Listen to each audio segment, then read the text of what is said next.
Everyone talks about the final battle, the 144,000, the end times, but almost no one is talking about the four angels standing at the corners of the earth, holding back the winds in Revelation 7. What if I told you that these angels are not just passive watchers, they're divine agents restraining global judgment, holding it in check until the 144,000 are sealed? Why would God pause his wrath? Why delay what seems inevitable? The winds represent destruction, chaos, and God's judgment. But these angels hold them back. Revelation is never about mere arithmetic. It's rich in symbols and spiritual truths. Could these four angels, this waiting, this divine pause, point to something bigger? Even something that may be happening soon in God's cosmic plan. Watch this video all the way to the end, and what I'm about to reveal will challenge everything you thought you knew about the end times. Most people read Revelation 7, see the 144,000 and four angels and think, okay, literal numbers, literal angels, literal event. But Revelation is apocalyptic literature. It speaks in visions, symbols, and patterns. John's visions often recycle Old Testament imagery to reveal the ongoing work of God. One New Testament scholar notes that the 144,000 are a faithful remnant, not a literal head count, but a picture of God's people standing firm in the last days. Apocalyptic visions are not historical documents. They reveal spiritual realities, cosmic patterns, and divine priorities. If you treat it just like a numbers game, you'll miss the spiritual heartbeat, God's timing, his mercy, and his preparation of his people. Revelation 7:1 says, "After this, I saw four angels standing at the four corners of the earth, holding back the four winds." So notice here, they aren't standing idle. They restrain the winds, which actually symbolize judgment, chaos, and divine retribution. The phrase, four corners of the earth, isn't just literal geography. It's actually ancient cosmological language, and it signifies cosmic totality. These angels are stationed at the points where God's judgment touches creation itself. They are, in effect, the gatekeepers of divine wrath. And the winds themselves, they represent catastrophic forces, yet they're held back. Let's look at the pattern. Four angels, four winds, four corners of the earth. In Ezekiel, winds brought both judgment and life. And in Daniel, winds represent spiritual and political powers. John actually draws on these motifs to show that the forces of judgment are real, powerful, and entirely under God's control. Judgment waits for God's perfect timing. And what timing is that?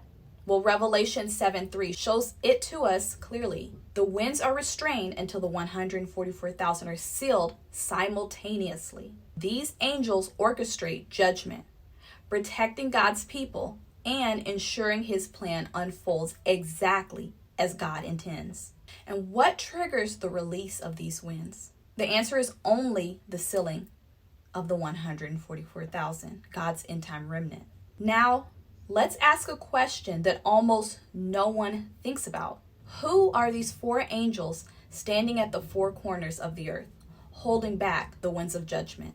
Well, the text of Revelation doesn't name them, but ancient Jewish literature provides clues. Some scholars point to Second Temple Jewish literature, like the book of 1 Enoch, which describes angels of the presence. These are high-ranking angels who stand closest to God's throne. In 1 Enoch, these angels of the presence, Michael, Gabriel, Raphael, and Phaneal, closest to God's throne, they oversee cosmic order, restrain destructive forces, and also execute divine commands. Other scholars speculate that the four angels might be archangels or chief angels. In Daniel and other apocalyptic writings, archangels actually have authority over not only nations, but also winds and cosmic events. These angels could similarly represent God's delegated authority, guardians of creation and enforcers of divine timing. Either way, their mission is clear. Hold back judgment until God's people are ready. They're not acting independently. They're directly tied to the faithful remnant, to the 144,000. The restraint is both protective and strategic, and it ensures the sealing of God's army occurs before chaos is unleashed. The angels aren't just holding back chaos, though. They're safeguarding God's entire plan. Next, let's focus on the sealing of the 144,000 and how it's related to the four angels. Revelation 7:2-3 says, another angel ascends from the east, holding the seal of the living God. He commands, do not harm the earth, sea, or trees until we have sealed the servants of our God. Notice that this judgment waits on sealing. So the seal is not just ownership, it's also identity for the 144,000 and protection and also divine purpose. And in Hebrew, the word for seal actually conveys authority, authenticity, as well as divine protection. Ezekiel 9 shows us this similar pattern, where God marks the foreheads of the faithful so that they're spared from destruction. The 144,000 are not just survivors. They're consecrated, they're first fruits. They're an army that's set apart for worship, testimony, and endurance. And judgment waits for their readiness. This is God's precision, it's not delay. God's timing is perfect. The angels restrain chaos to prepare his people. God wants to set all his people apart, even now, to prepare you for the greater that's coming, to be his priest in the end times. Take time this week to pray, fast, and purify your heart. God wants to consecrate you for the chaos that's coming and that's partially already here. And if you want to go even deeper, I've created a compact prophetic ebook about the 144,000. And in it, you'll be able to unlock God's plan of holiness for your life, as well as discover hidden patterns in Revelation and learn how to align your life with God's plan for the end times. The link is in the description box below.